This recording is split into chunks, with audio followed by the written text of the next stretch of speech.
Yung mga inahin natin.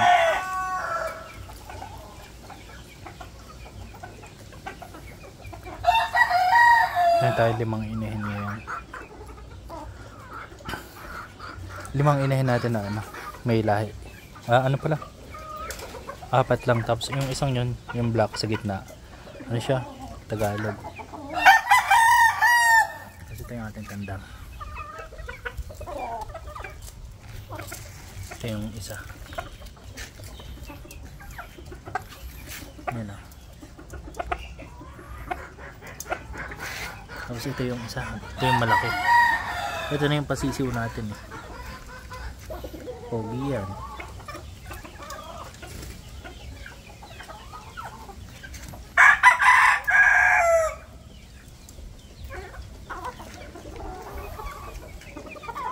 Yan sila. Agawan sa patuka yung mga inahin eh.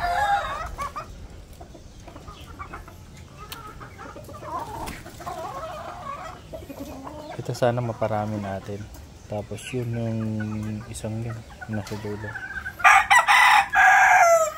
Ito yung inahin ng ano, mga siso natin na malalaki na.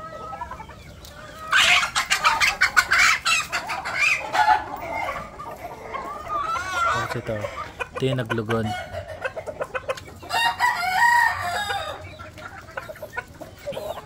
Tagal natin na-update ng maayos yung ano natin, mga manok, at wala tayong rest day. Yan. May rest day man tayong matagal. Ano, yan yung mga pasisiw natin. Lalaki na. Puro lalaki. 5 lalaki. Ayan. Dadagdag sa mga tandang natin yan.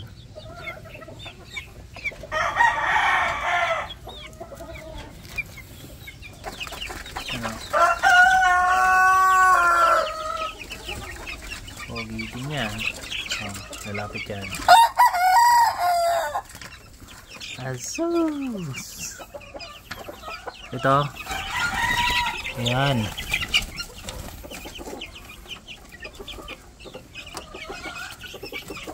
Walang yan. Nagano na eh. Nagano na yung tubig. Maligo.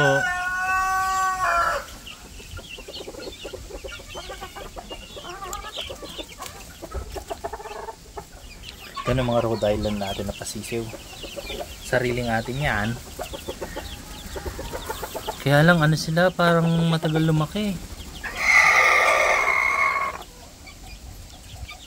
Nasa 20 days na yan eh. Ganyan lang. Pero okay na rin yan. Unang sisiw naman yan eh. Kaya lang mukhang 4 yung lalaki, 3 lang yung babae. Tapos meron pa tayo dito ng 2. Yan, naka-separate na yan. Babae at lalaki na yan. Kasi yung ano nila, yung kasama nilang 3, ayun. Sinama doon sa Rhode Island natin.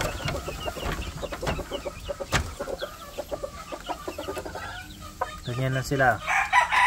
Laya muna sila. Kasi yung kulungan nila lilinisin ko na. Para pag nagka-off na tayo, okay na, wala tayong problema. Pahinga na lang. Huwag kang mananalpok dyan. Sige, subukan mo manalpok diyan. Pagdirosa ka tayo. Ayan. Yung isang Rhode Island natin na tandang, inano natin, kinatay na. Tapos yan, yung barako natin. Pogi yan. Oh, angas yan. Ito na yung sunod na i-out. Baka next week.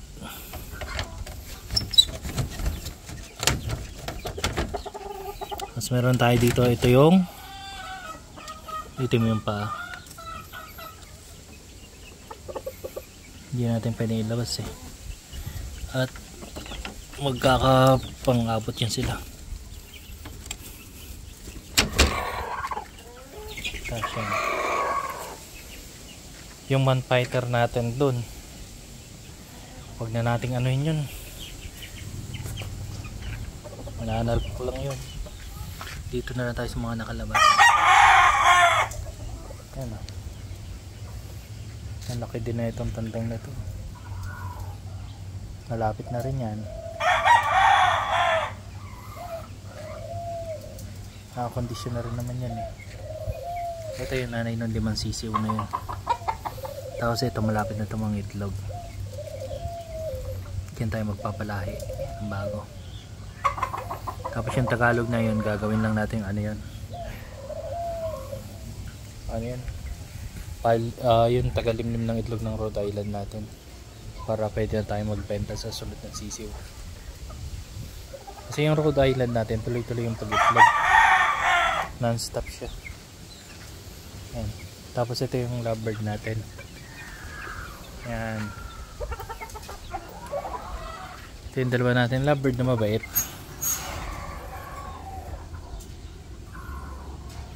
Ayan. Siyempre hindi mawawala si Marty. Ang ibon na maarte. Ayan o. Ano? Ano? Kala mo lagi tapang na tapang. Mart?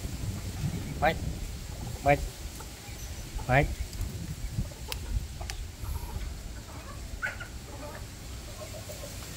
Ganda ng mata niya. Ayan si Mart.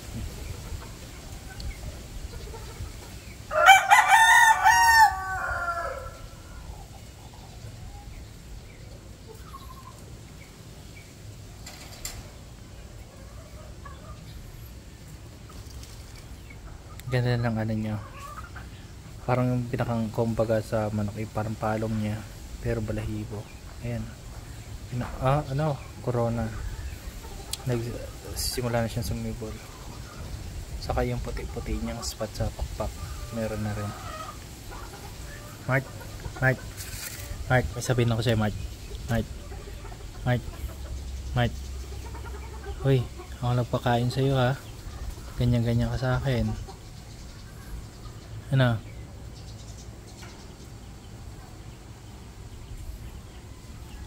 Yan.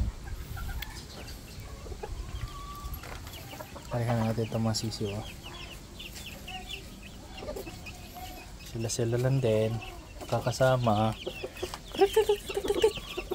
Parang nangayayat eh. Nadili. Kasi yung pagkain nila eh.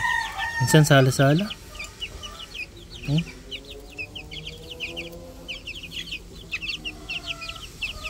Mababait pa sila ngayon.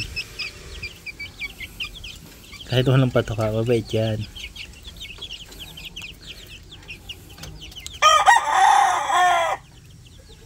Wala nga, empty yung stomach. Ay yung ano, stomach tuloy. Yung butchi-butchi nila.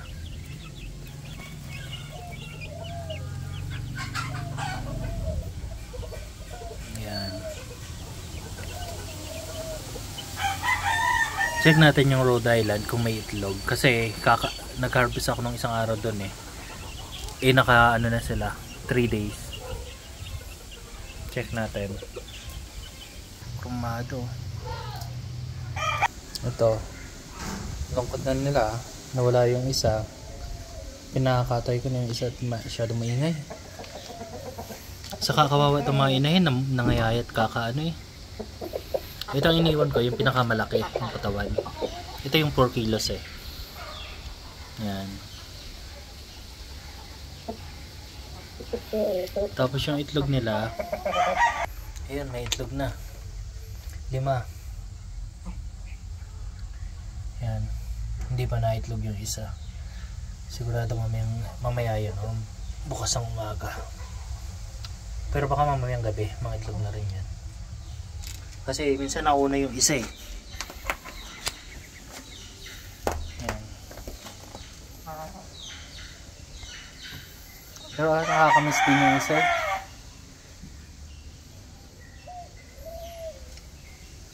Kasi yung isa kaya masyadong maingay siya. Siya yung putak ng putak tapos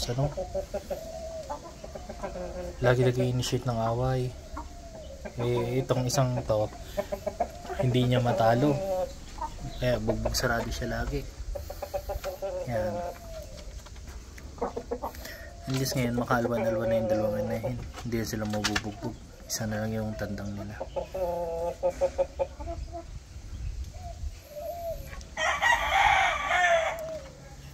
Pero okay na rin yan kasi panguna lang naman natin yun eh. Pampalahi natin yung tandang nila. Para fertile lahat ng egg na lalabas sa dalawang inahin natin. Paalala ko liha, hindi ako expert sa pagmamanok, nag-aalaga lang ako. Kaya yung mga tanong po na pang malaliman about sa manok, hindi ko rin po nasasagot minsan. Pero kung yung mga simpleng mga patuka-patuka lang, meron naman tayong idea. Pero pang ano lang talaga siya, pang simpleng pag-aalaga lang ng manok. Yan.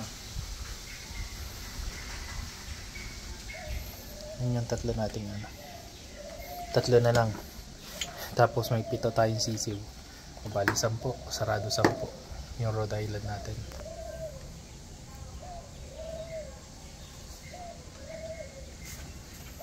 Yan muna. Ayan muna update natin sa Rhode Island natin. Mayroon silang itlog na 5. Sigurado bukas 6 or 8.